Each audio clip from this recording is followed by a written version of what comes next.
स्वागत है आपका। मैं हूं आपके साथ सुमित गुप्ता और बात पंचायत चुनाव के रण की, गांव की सरकार की, जिसके लिए मतदान प्रक्रिया कुछ ही देर बाद यानी 4 से 5 मिनट में शुरू होगी। गांव की सरकार का पहला चरण है। अलवर और धौलपुर में पंचायत चुनाव, दोनों जिलों में आज चुनाव होने हैं, मतदान होना है। सुबह 8 बजे से वोटिंग शुरू हो जाएगी। 8 बजे से शाम 5 बजे तक मतदान की प्रक्रिया जारी रहेगी।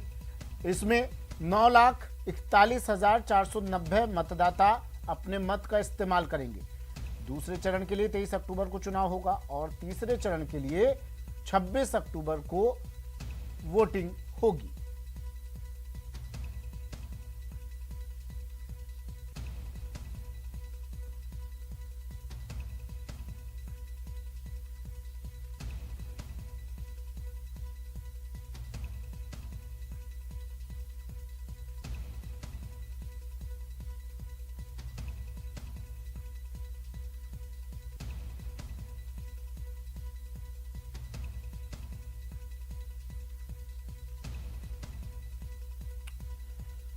पंचायत का रण, पहला चरण। अलवर धौलपुर में पंचायत चुनाव, सुबह 8 बजे से शाम 5 बजे तक वोटिंग होगी। चुनाव का प्रचार का शोर सोमवार को थम गया था। घर घर जाकर वोट मांगे गए थे और आज वोटिंग प्रक्रिया, प्रत्याशियों की किस्मत का फैसला ईवीएम में कैद हो जाएगा। ईवीएम के जरिए ही यहाँ वोटिंग होगी इसमें, और तैयारियां पूरी कर ली गई हैं राज्य निर्वाचन आयोग की ओर से, ताकि जो तस्वीरें पिछले कुछ चुनावों में हम देखते आए हैं उस तरह की तस्वीरें नजर ना आए। ईवीएम में खराबी और तमाम तस्वीरें जो हम देखते हैं जिनकी वजह से मतदान प्रक्रिया प्रभावित होती है, वो तस्वीर नजर ना आए, इसलिए राज्य निर्वाचन आयोग पूरी तरह से कमर कस के इस बार तैयार हुआ है। साथ ही कोरोना गाइडलाइन को लेकर भी पालना सुनिश्चित करवाई जाएगी। मास्क, सैनिटाइजर का उपयोग करने के बाद ही हर मतदाता अपने मत का प्रयोग कर पाएगा। अलवर और धौलपुर में आज चुनाव है, 3 चरणों में होना है। आज 20 तारीख को, फिर 23 और फिर 26 को फाइनल मैच होगा ये पंचायत चुनाव का। जिला परिषद और पंचायत समिति सदस्य के लिए ये मतदान हो रहा है। प्रथम चरण के चुनाव का शोर परसों थम गया था 5 बजे, और फिर अब घर घर जाकर अपील की गई मतदाताओं से वोट के लिए। और आज वोटिंग का पहला दौर, पहला चरण। कई बड़े नेता भी चुनाव प्रचार में उतरे थे मैदान में, अपने अपने प्रत्याशियों के समर्थन में प्रचार में जुटे रहे थे लोग, तो इनकी भी प्रतिष्ठा दांव पर है। और चुनाव भी नज़दीक है, विधानसभा चुनाव, उपचुनाव, तो इससे थोड़ा अंदाज़ा लगाया जा सके। अब बड़ी खबर, 8 बज गए हैं। गांव की सरकार का पहला चरण, पहले चरण की वोटिंग शुरू तय समय पर, और तस्वीरें हमने आपको दिखाई थी। कुछ जगहों पर अलवर में तो मतदाता पहुंच गए थे सुबह 7 बजे ही। अलवर धौलपुर दोनों ही जगहों पर मतदाता सुबह से ही पहुंच रहे थे। 8 बजे से, ठीक 8 बजे से वोटिंग शुरू हो गई है। सबसे पहले चुनाव की हर तस्वीर आपको न्यूज 18 दिखा रहा है। न्यूज 18 राजस्थान पर हर तस्वीर आपको दिखाई जाएगी। अलवर धौलपुर में पंचायत चुनाव, दोनों जिलों में आज पंचायत का रण। वोटिंग प्रक्रिया शुरू हो गई। 8 बजते ही जो मतदाता वहां पर मौजूद थे उन्हें प्रवेश दे दिया है। अब वो अपने मत का प्रयोग करेंगे एक एक कर।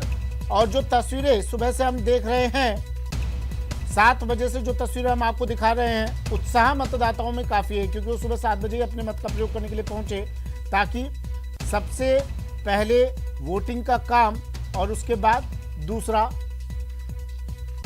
राजेंद्र मेरे सहयोगी अलवर से हमारे साथ सीधा जुड़े हुए हैं। राजेंद्र, वोटिंग प्रक्रिया शुरू?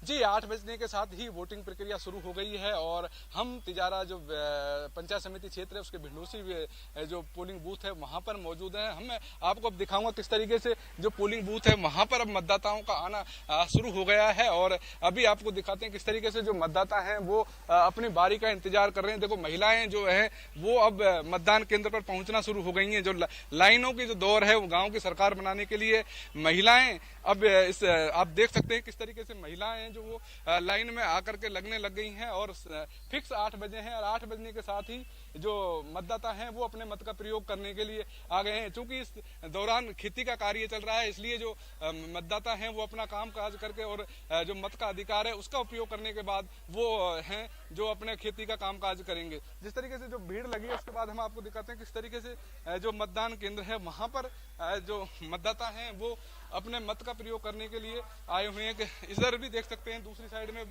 जो लाइनें लगने शुरू हो गई हैं। जो मतदाता हैं वो यहाँ पर आए हैं और देखो हाइजीन का भी ध्यान रखा जा रहा है, सैनिटाइजर और मास्क लगा करके भी मतदाता यहाँ मतदान करने के लिए आ रहे हैं। तो मतदाता हैं वो किस तरीके से एक एक जो प्रवेश है वो दिया जा रहा है। अब दिखा सकता हूं मैं आपको कि किस तरीके से जो मतदान केंद्र है उसकी स्थिति आपको दिखाता हूं कि जो मतदान है वो मतदाता हैं वो मतदान करने के लिए आए हुए हैं और अपना मत का प्रयोग कर रहे हैं। जिस तरह का देखिए आप मतदाता हैं वो तुरंत 8 बजे के साथ ही लाइनें शुरू हो गई और लाइनों के बाद जो मतदाता हैं वो अपने मत का प्रयोग करने के लिए मतदान केंद्र में पहुंच चुके हैं।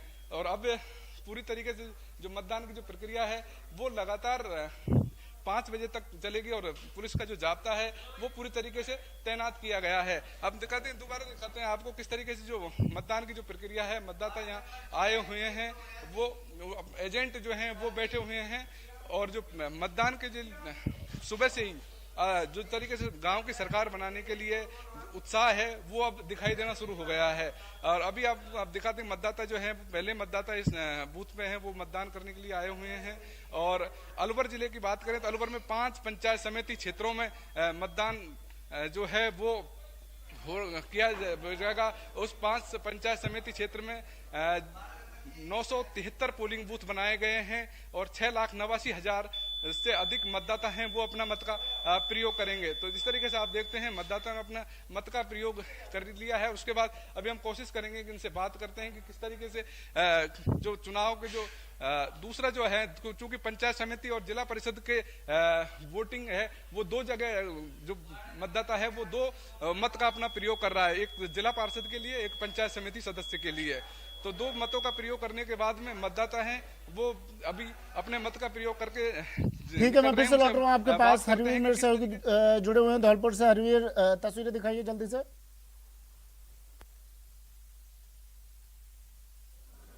जी सुमित, मैं आपको बता दूं कि यहाँ पर ये मतदान करने के लिए ये मतदाता आ चुके हैं। यहाँ पर लाइनें लग चुकी हैं और यहाँ पर मतदान चालू हो गया है और बिल्कुल यहाँ पर ये मतदाता विकास को लेकर ये मतदान करेंगे और यहाँ पर हम इनसे जानेंगे कि किस चीज को लेकर ये यहाँ पर मतदान करेंगे। जी, इनसे जानेंगे कि किस चीज को लेकर मतदान करेंगे आप, जो क्या मुद्दे रहेंगे?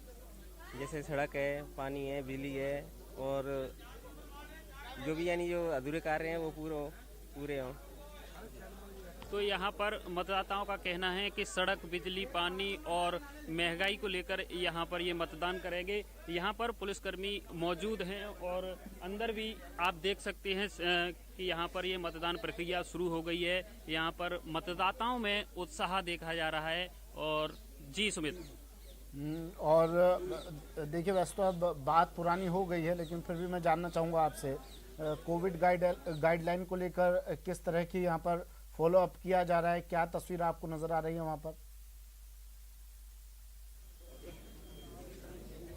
जी मैं आपको बता दूं कि कोविड को लेकर तो यहाँ फिलहाल कुछ नहीं देखा जा रहा है, क्योंकि एक दूसरे से सटे लोग सट के खड़े हैं और किसी के मुंह पर मास्क नहीं दिखाई दे रहा है। ये आप देख सकते हैं कि कितनी लंबी लाइन लग गई है। फिर भी प्रशासन ने ये कहा था कि कोरोना गाइडलाइन का पालन किया जाएगा। जी सुमित, कितने मतदान केंद्र यहाँ पर हैं? संवेदनशील धौलपुर है, संवेदनशील, अति संवेदनशील मतदान केंद्रों पर क्या अलग से व्यवस्थाएं की गई हैं? कितने संवेदनशील, कितने अति संवेदनशील मतदान केंद्र?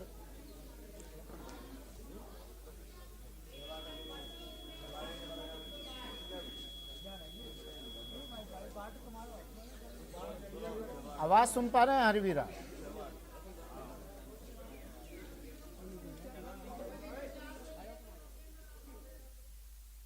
राजेंद्र, तस्वीरें दिखाइए जरा एक बार फिर। और जो सवाल मेरा हरवीर से था, कोविड गाइडलाइन को लेकर क्या फॉलोअप यहाँ किया जा रहा है, क्या तस्वीर आपको नजर आ रही है?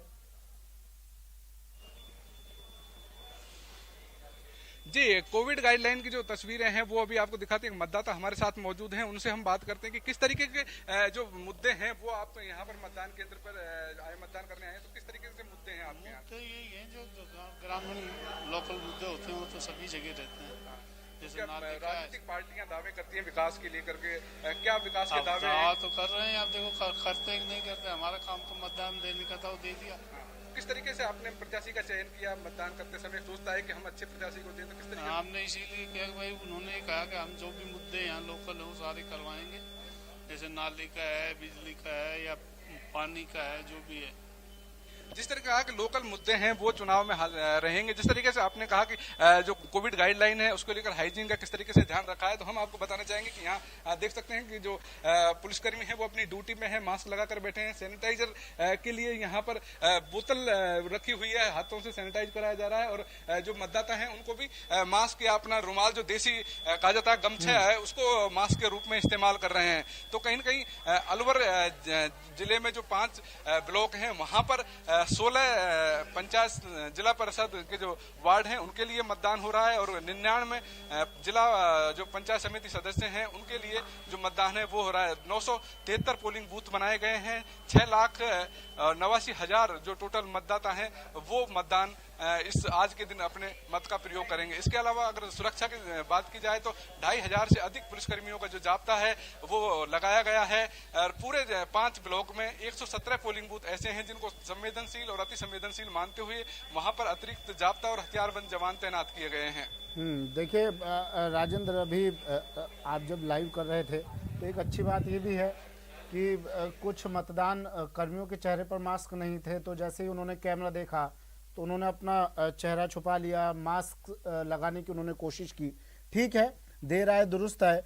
आप अगर वहाँ जो सुरक्षा में तैनात मुस्तैद लोग हैं, जो व्यवस्थाएं संभाल रहे हैं, अगर उनसे आप अगर बात कर सकें एक बार, वक्त हो उनके पास अगर। जी, पुलिस के जो सुरक्षा के उनके जो कोशिश करते हैं उनसे बात करते हैं किस तरीके के जो इंतजाम है वो पुलिस के जो हैं वो किए गए हैं। किस तरीके से कितना जाब्ता, किस तरीके के इंतजाम है, क्या व्यवस्थाएं की गई हैं? जाब्ता पूछना काफी जाब्ता आपने यहाँ किस तरीके का इंतजाम किया हुआ है सुरक्षा व्यवस्था बनाने के लिए? और 2 पुलिसकर्मी है। कितने पोलिंग बूथ यहाँ बनाए गए? 4 पोलिंग बूथ, और बाहर भी जाब्ता है? बाहर का जाब्ता है, एक चार का जाता है, एक सब इंस्पेक्टर है बाहर। जी, जिस तरीके से उन्होंने बताया कि 4 पोलिंग बूथ हैं, वहां पर हर पोलिंग पार्टी है उसके बाहर 2 लोगों की ड्यूटी लगाई गई है। उसके अलावा में जो मतदान केंद्र है उसके मुख्य गेट पर पुलिसकर्मियों का जाब्ता लगाया गया है। जो पुलिस के जो मतदाता जो आ रहे हैं उन मतदाताओं को बाहर ही रोकने के लिए और अधिक भीड़ मतदान केंद्रों पर नहीं हो उसके लिए भी इंतजाम जिस तरीके से हैं वो किए जा रहे हैं। हम आपको दिखाएंगे किस तरीके से अभी प्रारंभिक तौर पर जो मतदान केंद्र है उसमें भीड़ हालांकि अभी इतनी ज्यादा नहीं जुटी है, लेकिन फिर भी मतदान जो केंद्र है वहां पर आप देख सकते हैं कि जो मतदान केंद्र है वहां पर जो मतदाता हैं वो आने लगे हैं, और उनकी जो कतारें हैं वो धीरे धीरे लगना शुरू हो गई हैं। पुलिस के जो जवान हैं वो यहाँ मुस्तैद हैं, और जो अधिकारी हैं वो भी इसका मॉनिटरिंग कर रहे हैं। लगातार निर्वाचन विभाग से जो सेक्टर ऑफिसर मजिस्ट्रेट बना लगाए गए हैं, और जो अन्य अधिकारी हैं वो अब लगातार मतदान केंद्रों का निरीक्षण कर रहे हैं, और जिस तरीके की जो कोई दिक्कत है या कोई अन्य समस्या है उनके बारे में जानकारी लेकर के रिपोर्ट भेज रहे हैं। ठीक है, आप दोनों बने रहिएगा हमारे साथ, अपडेट आपसे लगातार लेते रहेंगे और तमाम तस्वीरें दर्शकों तक पहुंचाते रहेंगे। आज महा कवरेज जारी है न्यूज़ 18 राजस्थान पर। गांव की सरकार का चुनाव, मतदान प्रक्रिया शुरू हो चुकी है, और हर तस्वीर देखने के लिए न्यूज़ 18 के साथ बने रहिए। एक ब्रेक ले लेते हैं।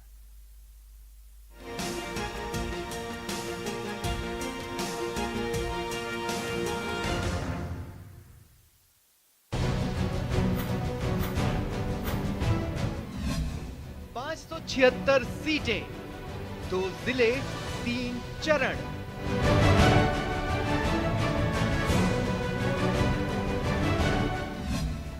उपचुनाव से पहले परिषद पंचायत का रण।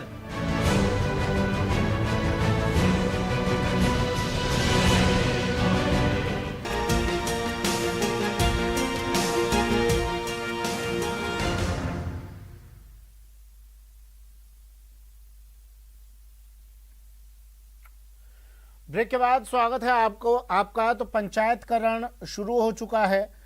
धौलपुर और अलवर में वोटिंग प्रक्रिया शुरू हो चुकी है। मतदाता पहुंच रहे हैं अपने मत का प्रयोग करने के लिए।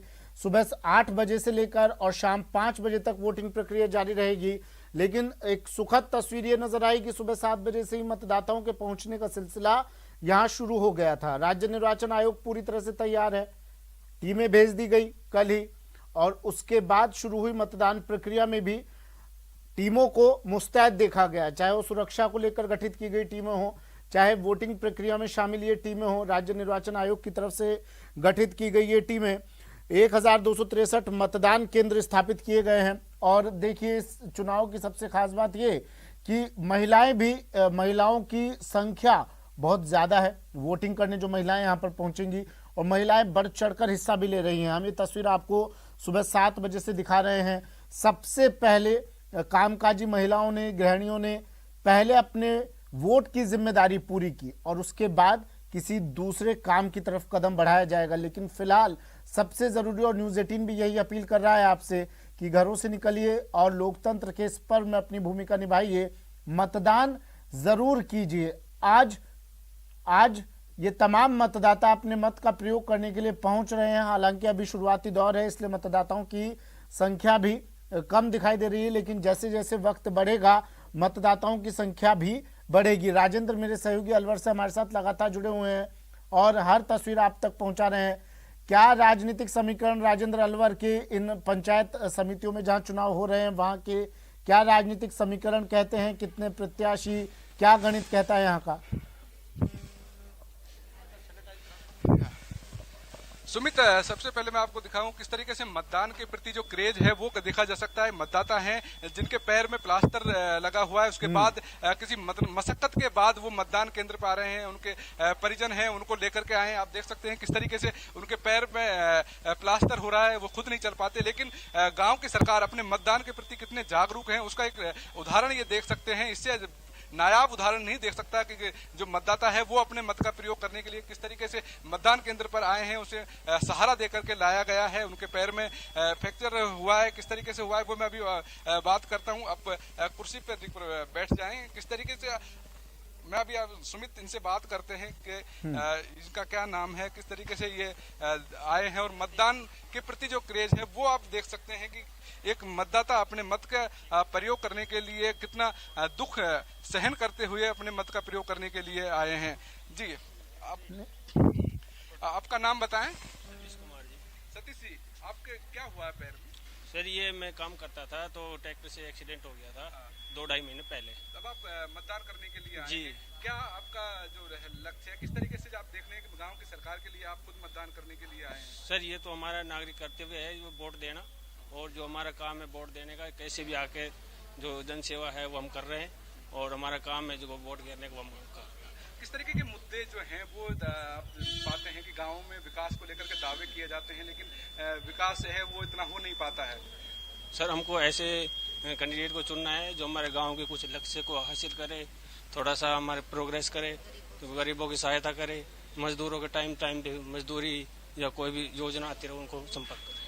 जी सुमित, जैसे इनका कहना है कि वो अपने मताधिकार के लिए इतने जागरूक हैं कि वो एक्सीडेंट होने के बाद ट्रैक्टर से उनके पैर में एक्सीडेंट हो गया था, और उसके बाद उसमें प्लास्टर चढ़ा हुआ है। उसके परिजन हैं वो उसको लेकर एक लाइन में जवाब दीजिए। इस तरह के मतदाताओं के लिए व्हील चेयर की सुविधा बूथ पर, एक लाइन में राजेंद्र। जी,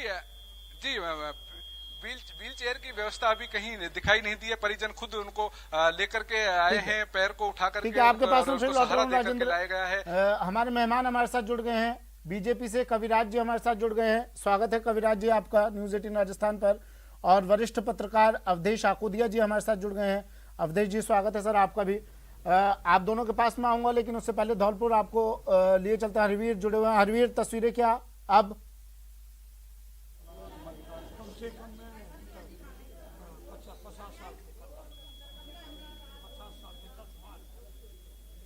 हरवीर, आवाज सुन पा रहे हैं आप मेरी?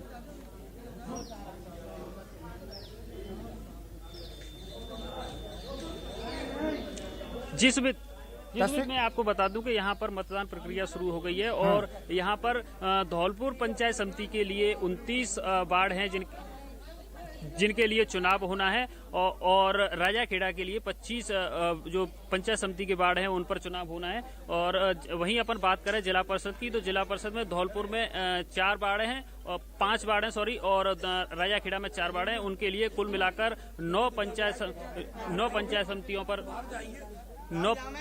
9 जिला परिषदों पर चुनाव होना है और वहीं पर 54 जो वार्ड हैं वो पंचायत समितियों पर चुनाव होना है। उसके बाद में आज ये हम आपसे बात कराते हैं, ये जो मतदाता हैं जो ये मत का प्रयोग करने के लिए आए हैं, ये किस मुद्दे को लेकर और किस को लेकर ये अपने मत का प्रयोग करेंगे। जी सर बताएं नाम। मेरा नाम रविंद्र है। जी सर, किस मुद्दे को लेकर मत? मुद्दे हमारे जो ग्रामीण के हैं, अंचल के हैं, जो ग्रामीणों की मूलभूत सुविधाएं हैं जैसे कि सड़क, पानी, बिजली। ग्राउंड में ज़्यादातर क्या होता है कि रात को अघोषित बिजली कटौती हो जाती है, जिससे कि जो विद्यार्थी हैं, पढ़ने वाले बच्चे हैं, उनको एग्जाम के टाइम पे दिक्कत आती है। और जो रोड लाइटें हैं, स्ट्रीट लाइटें ना जलने के कारण, जो गड्ढों के कारण जो आए दिन बाइक वगैरह गिरती रहती हैं, और जो सरकारी सुविधाएं हैं जो यहाँ पर लोगों को मिलनी चाहिए वो ना मिलती हैं, और या फिर जो हमारे जो प्रत्याशी होते हैं जो चुने हुए, उनकी वजह से नहीं मिल पाती। हम ऐसे प्रत्याशी का चुनाव करेंगे जो इन सारी सुविधाओं का ध्यान रखे और हमारे जो पंचायत है गांव को एक आदर्श गांव के तहत स्थापित कर सके। जी सुमित, तो ये मतदाताओं का कहना है कि जो विकास करेगा, जो पंचायत का विकास करेगा, उसको हम मतदान करेंगे। और हमारे साथ कुछ मेहमान और मतदाता हैं जो आए हैं, उनसे भी बात करेंगे कि ये मत का प्रयोग करने के लिए आए अपने का वोट डालने के लिए आए हैं। तो किस मुद्दे को लेकर आप मतदान करेंगे? ये है, जनता को जो परेशानी होती है तो जो अपने कैंडिडेट हैं उनसे अपनी पुकार करता है। कैंडिडेट अपनी मेहनत करके हमारे काम को सॉल्व कराता है। जी सुमित, मैं आपको बता दूं कि यहाँ पर जो दिव्यांग लोग आएंगे, जो दिव्यांग मतदाता आएंगे, उनके लिए भी यहाँ पर व्हील चेयर का व्यवस्था की गई है। और यहाँ पर देखो, आप देख सकते हैं कि यहाँ पर महिला मतदाता भी आई हैं। इनसे भी कुछ बात करेंगे कि ये किस मुद्दे को लेकर यहाँ पर मतदान करेंगी।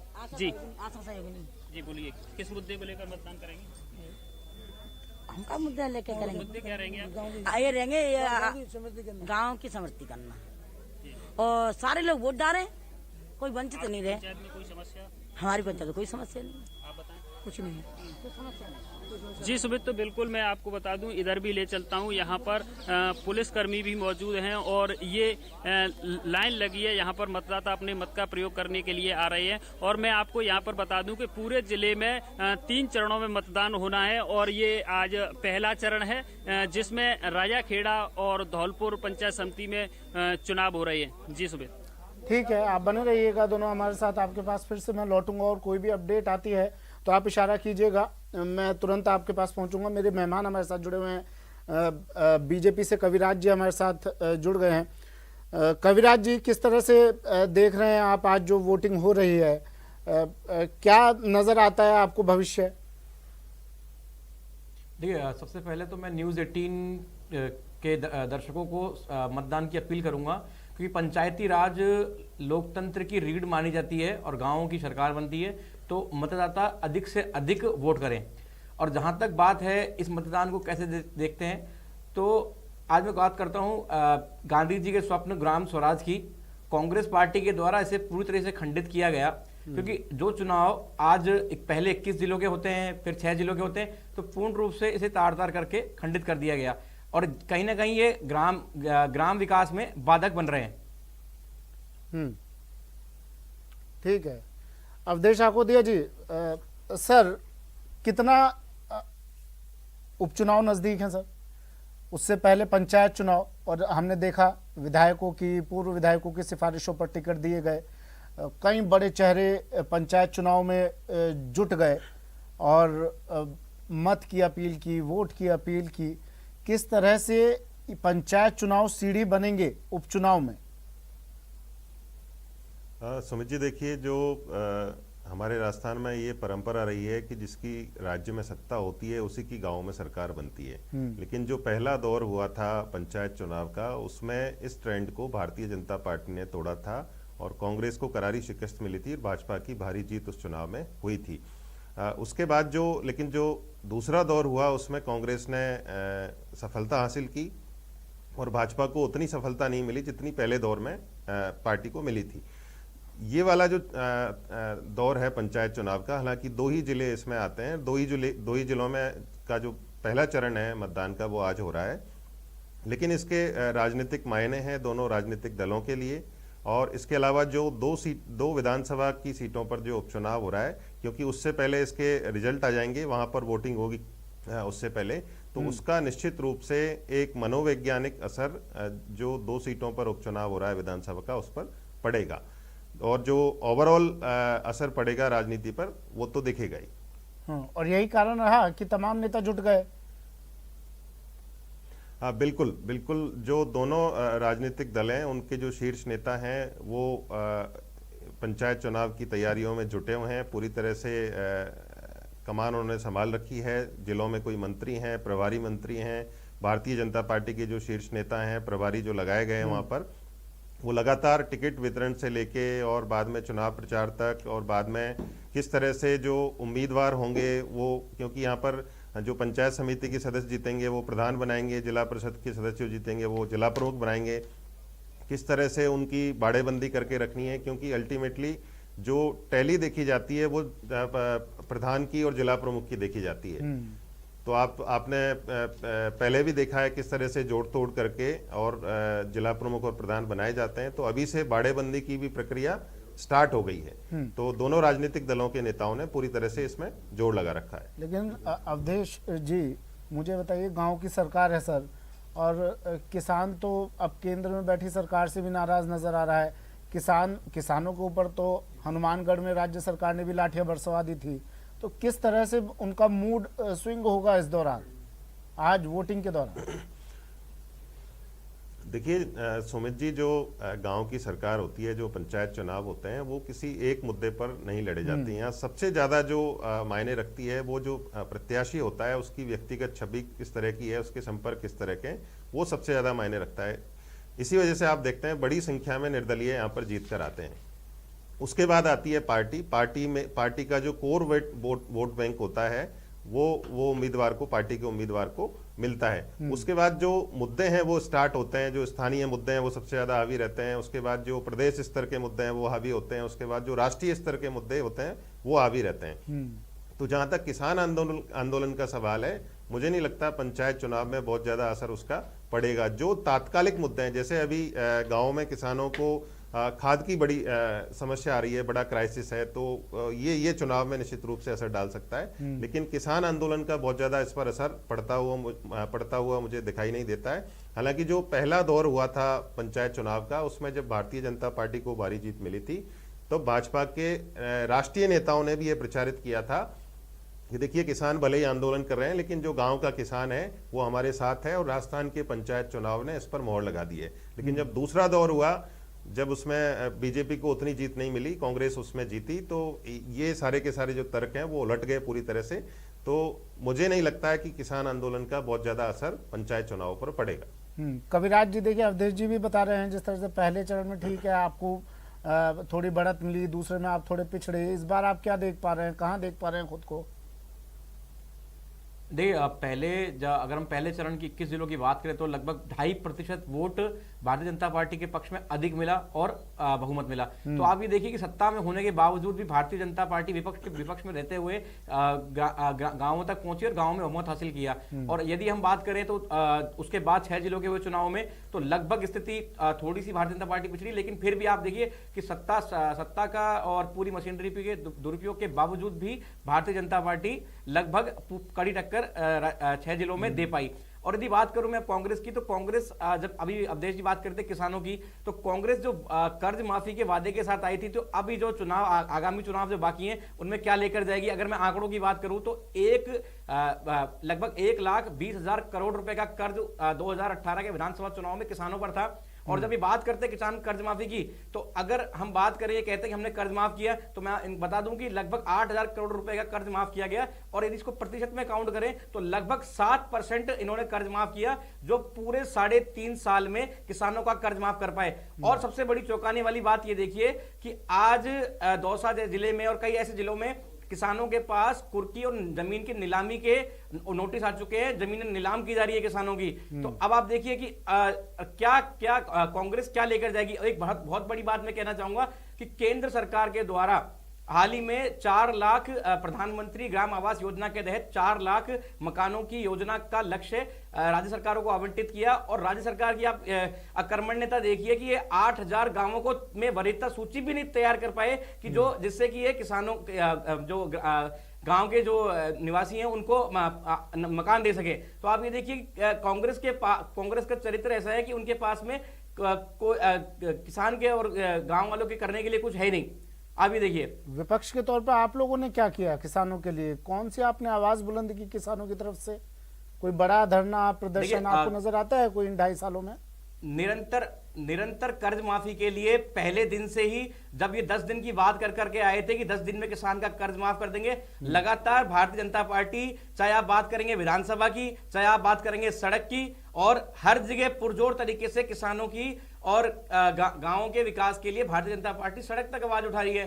पुरजोर तरीके से किसान कर्ज माफी की हम लोग हर बार मांग करते हैं, लेकिन जो राज्य सरकार है पिछले आप 3.5 साल मतलब जो इनका टेन्योर रहा है, उसमें पूर्ण रूप से आपसी कलह अंतर कलह में ये तय ही नहीं कर पाए कि इन्हें अपनी कुर्सी बचानी है या गांवों का विकास करना है। अवधेश जी, सर देखिए बातें विकास की हम ठीक है अवधेश जी, देखिए हम गांव के विकास की, ग्रामीणों की, गांव वालों की, किसानों के विकास की हम बात करते हैं, लेकिन वो तो आज भी वहीं के वहीं है जहां हम सालों बरसों से उन्हें देखते आ रहे हैं। आज भी वोट दिया जा रहा है तो किस मुद्दे पर? सड़क को लेकर, किस मुद्दे को? पानी को लेकर। मूलभूत जरूरत तक मैसर नहीं है इन लोगों को। बिल्कुल सुमित जी, देखिए बहुत दुर्भाग्यजनक स्थिति है जो पूरा जो पंचायती राज सिस्टम है उसको इसलिए लागू किया गया था कि जो सत्ता है उसका विकेंद्रीकरण हो, सत्ता डिसेंट्रलाइज हो जाए। लेकिन ये एक मॉडल के तौर पर तो स्थापित हो गया और कई जगह इसने अच्छा काम भी किया, लेकिन जो हासिल करने के लिए, जिस चीज को हासिल करने के लिए इस व्यवस्था को लागू किया, क्या वो वाकई में हमने हासिल कर ली है? जिन चीजों को लेके आजादी के जब हम आजाद हुए थे उसके बाद के चुनाव लड़े गए, उन्हीं चीजों को लेके आज चुनाव लड़े जाते हैं। हालांकि जो चुनाव की पूरी रणनीति है, जीत का जो गणित है वो बदल गया है, लेकिन मुद्दे वही रहते हैं हर चुनाव में। जो पॉलिटिकल पार्टीज हैं अपनी जो रणनीति अपनाती हैं उसको तो गुप्त रखती हैं पूरी तरह से, उसको तो ओपन नहीं करती हैं। तो चुनाव तो लड़े जाते हैं, रणनीति बदल गई है, लेकिन मुद्दे वही के वही चले आ रहे हैं। उन्हीं बातों पर वोट मांगे जाते हैं। और जनता भी देखिए सब हकीकत समझती है। कौन पॉलिटिकल पार्टीज इस तरह के ख्वाब दिखा रही है? हर चुनाव में आते हैं, जब आप खुद सत्ता में आ जाते हैं उन चीजों को भूल जाते हैं। जब आप विपक्ष में होते हैं तो उन्हीं मुद्दों पर वोट मांगते हैं। तो रणनीति भले ही बदल गई हो, मुद्दे चुनावों के इतने लंबे समय से वही चले आ रहे हैं। ठीक है, राजेंद्र मेघवाल जी भी हमारे साथ जुड़ गए हैं कांग्रेस से। राजेंद्र मेघवाल जी, स्वागत है आपका। कौन से ऐसे पॉइंट्स हैं जिन्हें लेकर आप ग्रामीणों के बीच में गए, किसानों के बीच में गए कि भैया वोट डालिए हमें आज? देखिए सुमित जी, जहाँ तक मतलब ग्रामीण विकास की बात है या ग्रामीण भारत की बात है, तो मैं आपको यहाँ बताना चाहता हूँ कि देश के पहले प्रधानमंत्री पंडित जवाहरलाल नेहरू जी के नेतृत्व में राजस्थान की धरती नागौर से ही देश में पंचायत राज की शुरुआत हुई थी 2 अक्टूबर 1959। तो यहाँ पर ये बताना ज़रूरी है कि कांग्रेस पार्टी ने किसानों के लिए, ग्रामीण भारत के लिए क्या किया है। आपको पता होगा 1947 में जब देश आज़ाद हुआ था तो देश के इंफ्रास्ट्रक्चर की और देश के अंदर शिक्षा की या साक्षरता की क्या स्थिति थी, ऊर्जा उत्पादन की क्या स्थिति, सड़कों की क्या स्थिति थी, खाद्यान्न उत्पादनों की क्या स्थिति थी। तो जिस तरीके का जो रोड मैप पंडित जवाहरलाल नेहरू जी के नेतृत्व में जो तय किया गया, उस पर लगातार कांग्रेस की सरकारों ने, चाहे इंदिरा जी की सरकार हो, चाहे राजीव जी की सरकार हो, चाहे डॉक्टर मनमोहन सिंह जी की सरकार हो, उनमें तमाम जो कार्यक्रम किए गए, चाहे पंचवर्षीय योजनाएं हो, चाहे हरित क्रांति की बात हो, चाहे श्वेत क्रांति की बात हो, और देश में खाद्यान्न उत्पादन का सरप्लस उत्पादन होने की बात हो, जो देश मतलब धान का मतलब गेहूं के लिए विदेशों की तरफ ताकता था, उस देश के लिए जय जवान जय किसान का नारा देने वाले लाल बहादुर शास्त्री जी का जो नारा था, देश में एक टाइम उपवास करके उन्होंने ये साबित किया कि हम कभी भी एक टाइम भूखा रह जाएंगे लेकिन हम विदेशों के आगे हाथ नहीं फैलाएंगे। उसके बाद में जो इस देश में कृषि उत्पादन में जो तरक्की हुई वो पूरे दुनिया ने देखी है। और फिर मैं ये बताना चाहता हूँ, अभी मैं सुन रहा था भाजपा के प्रतिनिधि को, वो कह रहे थे कि ये बात वो बात, अरे भाई केंद्र में सरकार आपकी है, केंद्र की मोदी सरकार देश में किसानों से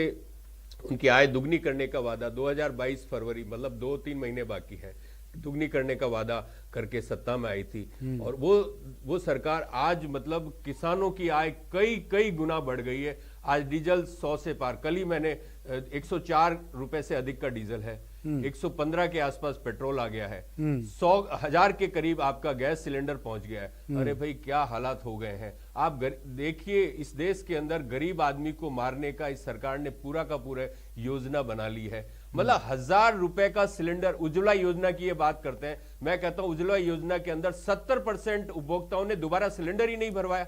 ये कैसी बात करते हैं, योजनाओं के नाम बदल के इन्होंने ये सब किया है। और किसानों के कर्ज माफी की ये बात करते हैं ना, तो इनके मुंह से तो किसानों का शब्द ही उचित नहीं लगता है, क्योंकि किसानों से इन्होंने एक झूठा वादा किया कि 2022 तक हम आपका मतलब आय को दुगना करेंगे। मैं इनसे पूछना चाहता हूं, दुगना क्या, आप तो ये बता दीजिए किसानों की मतलब लागत कितने गुना बढ़ी है, इस बात का जवाब दीजिए। डीजल की, डीएपी की क्या हालत है, केंद्र सरकार पूरी तरीके से जिम्मेदार है। डीएपी के अंदर इन्होंने देखा जिस तरीके से इन्होंने सरकारी मतलब जो केंद्र सरकार को जो चीज डीएपी आयात करनी थी, उस आयात का संकट पैदा हुआ राज्यों के साथ में। मैं सिर्फ राजस्थान सरकार की बात नहीं कर रहा हूं, चाहे मध्य प्रदेश हो, चाहे हरियाणा हो, चाहे कर्नाटक हो, सब जगह डीएपी का संकट आया। तो उसके लिए कौन जिम्मेदार है? ये यहाँ पे बड़ी बड़ी बातें करते हैं। राजस्थान तो मतलब इस भारत का एक मात्र स्टेट भर ही है, लेकिन पूरे भारत की स्थिति आप देखिए ना, किसानों के लिए मतलब इनके जो पूर्व वित्त मंत्री थे अरुण जेटली जी, उन्होंने संसद में बाकायदा कहा था कि हम किसानों का कर्ज माफ नहीं कर सकते।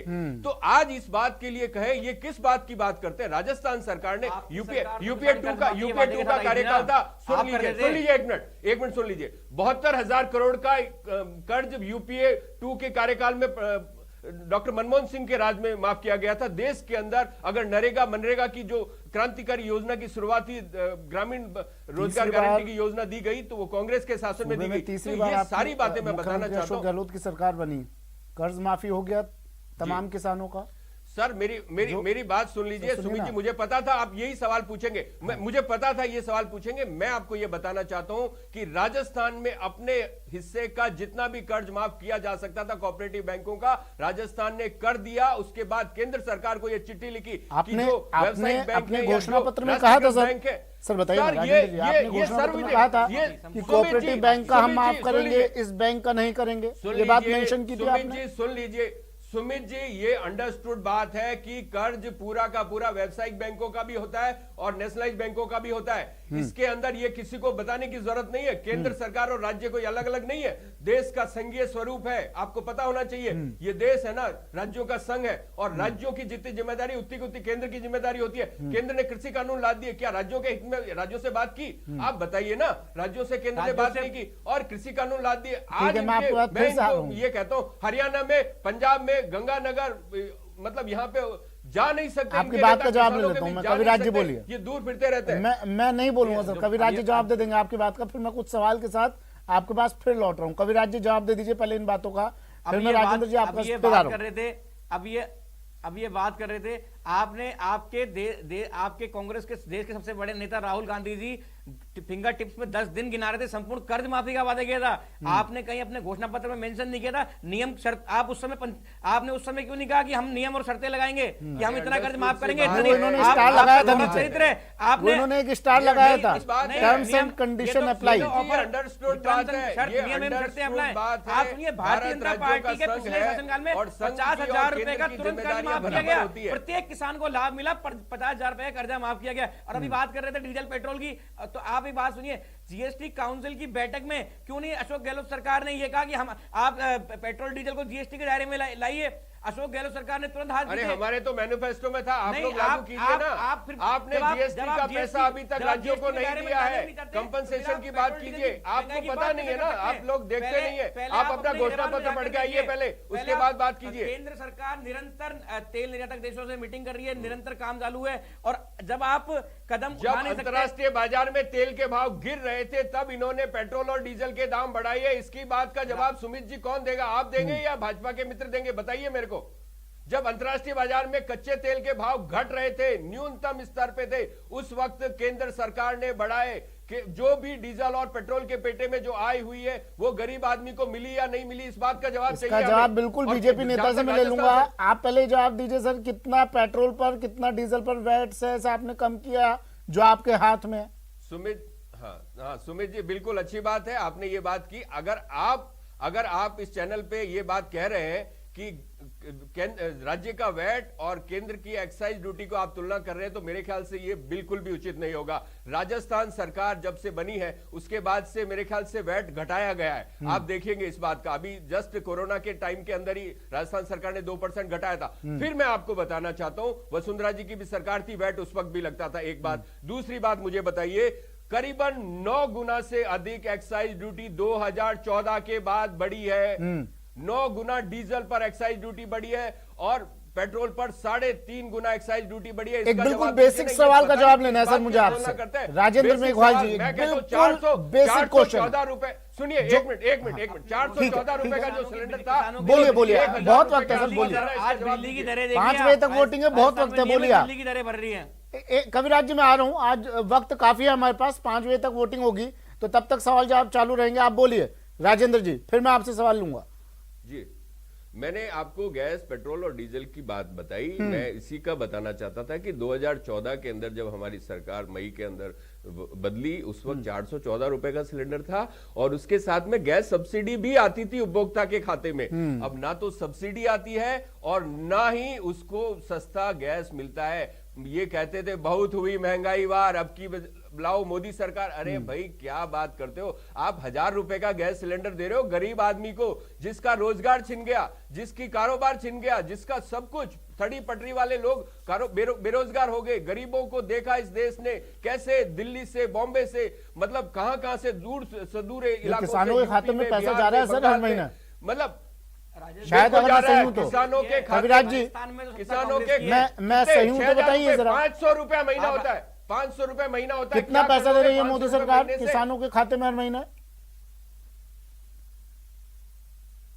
500 रुपया महीना, उसके लिए भी कविराज जी सरकार तो मतलब नहीं, आप अभी ये बात कर रहे थे, आप हर चीज के लिए केंद्र की तरफ देखते हैं, लेकिन राजस्थान में तो सत्ता कांग्रेस की है। आप अपना नैतिक दायित्व तो निभाइए। आप 50 वादे करके अपने घोषणा पत्र में आए। आप ये देखिए, हाल ही में लेखाकार सीआरबी की रिपोर्ट में बताया गया कि 950 लगभग 1600 योजनाएं इन्होंने घोषणा पत्र में दी, जिनमें से 350 योजनाओं की तो ये ऑडिट भी नहीं करा पाए। आप ये देखिए, जिनका बजट भी ये लोग नहीं छू पाए। आप ये देखिए, आप सुनिए, राजस्थान की स्थिति में बताओ, अभी रोजगार की बात करते, 56% ग्रेजुएट आज की डेट में राजस्थान में बेरोजगार है। आप हर चीज के लिए केंद्र की तरफ देखते हैं, तो राजस्थान में तो सत्ता आपकी है। आप अपना दायित्व तो निभाइए पहले। आप पहले अपना दायित्व निभाइए, उसके बाद आप केंद्र से सवाल कीजिए। बोलिए राजेंद्र जी। ये बात करते हैं, मैं कहता हूं राजस्थान में इससे जस्ट पहले 2018 में वसुंधरा जी की सरकार थी। क्या उस वक्त मतलब जो ये आपके ग्रेजुएट हैं बेरोजगार नहीं थे? मैं बताना चाहता हूँ, राजस्थान सरकार ने एक बहुत बड़ी योजना शुरू की कि मतलब जो बेरोजगार हैं उनको बेरोजगारी भत्ता देने की। उसके बाद में बच्चों में प्रतिस्पर्धा हुई और उन्होंने जाकर जो रोजगार के कार्यालय है वहां पर जिला रोजगार अधिकारी के पास जाकर रजिस्ट्रेशन करवाया उन्होंने, मतलब बेरोजगारी भत्ते के लिए। मैं आपको बताना चाहता हूँ, हिंदुस्तान में अगर कहीं बेरोजगारी भत्ता दिया जाता तो राजस्थान में दिया जाता है। अब यहाँ इनको ये पता नहीं है कि बेरोजगारी भत्ता किस लिए दिया। अब प्रायोरिटी होती है, सरकार के अपने संसाधन है।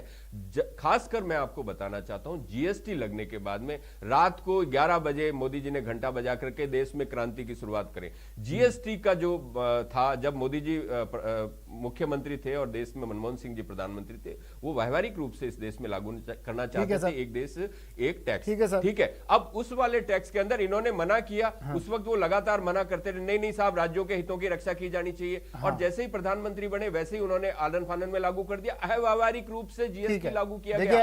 आज उसके बाद में पत्रकार हमारे साथ जुड़े हुए हैं और आप दोनों की बातों को बड़ी तसल्ली से सुना है उन्होंने। अब आपको आईना दिखाएंगे वो। अवधेश जी, दोनों की, कांग्रेस को भी सुना, बीजेपी को भी सुना, आपको देखने की जरूरत है। मीठा मीठा गप, कड़वा कड़वा थू। देखिए, ये हमारे देश की राजनीति का बहुत बड़ा दुर्भाग्य है कि अपनी गलतियों का ठीकरा दूसरे के ऊपर फोड़ने की बहुत ही खराब परंपरा हमारे यहाँ पिछले काफी वर्षों से चल रही है। जो सत्ताधारी दल सरकार में होता है वो जवाबदेह होता है जनता के लिए, उससे जो अच्छा होता है उसका वो क्रेडिट ले, लेकिन जो उससे नहीं हो पा रहा है या खराब हो रहा है, कोई गलत निर्णय हो रहे हैं, कोई गलत तरीके से योजनाओं का इंप्लीमेंटेशन हो रहा है, तो उसको स्वीकार करना चाहिए। जैसे ही आपके ऊपर क्वेश्चन मार्क लगता है आप तुरंत दूसरे की खामियां गिनाने लगते हैं।